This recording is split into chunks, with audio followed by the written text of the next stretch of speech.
ৰাজীৱ শদিয়াৰ আদ্যশ্ৰাদ্ধ সম্পূৰ্ণ হ'ল। সকলো অসমবাসীয়ে সেই শ্ৰাদ্ধত সহযোগ কৰিলে। কিন্তু এনেদৰে অব্যাহত থাকিবনে? ৰাজীৱ শদিয়াৰ পৰিয়ালটোৰ লগত অসমৰ ৰাইজৰ প্ৰতিটো সময়তে লগ দিবনে ৰাজীৱ শদিয়াৰ পত্নীক? তেওঁ বহুত মন্তব্য আগবঢ়াইছে আপোনালোকলৈ। শুনকচোন সেই মন্তব্যখিনি। মোৰ মানুহজন প্ৰথমে আজি মোৰ স্বামী ৰাজীৱ শদিয়াৰ আদ্যশ্ৰাদ্ধত উপস্থিত সকলো সদৌতী ৰাইজলৈ সেৱা আৰু প্ৰণাম জনাইছো। আপোনালোকৰ উপস্থিতিয়ে আমাৰ গোটেই পৰিয়ালটোক কিমান সাহস দিছে মই ভাষাৰে বুজাব নোৱাৰিম।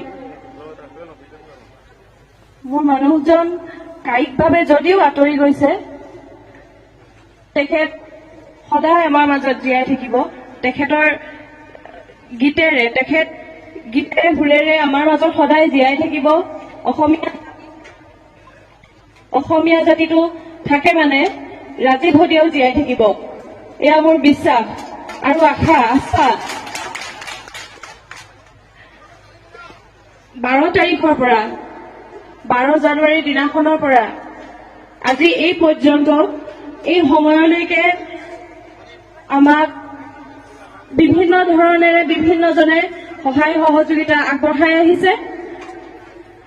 তেওঁলোকক মই ধন্যবাদ আৰু কৃতজ্ঞতা জ্ঞাপন কৰিছো।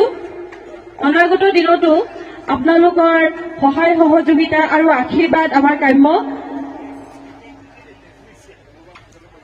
ৰাজীৱ শদিয়াৰ মৃত্যুৰ দিনাখনৰ পৰাই অসমৰ ৰাইজে যেনেকৈ তেওঁক সহায় সহযোগিতা আগবঢ়াই আহিছে, ঠিক তেনেদৰে যদি আগন্তুক দিনবিলাকতো ৰাজীৱ শদিয়াৰ পত্নীক এনেদৰে আগভাগ লৈ থাকে, হয়তো তেওঁ তেতিয়া বহুত দূৰ আগবাঢ়ি যাব পাৰিব। ৰাজীৱ শদিয়াৰ দৰে তেওঁ সন্তানটি ডাঙৰ দীঘল হোৱালৈ অলপ দিন হয়তো বাট চাব লাগিব।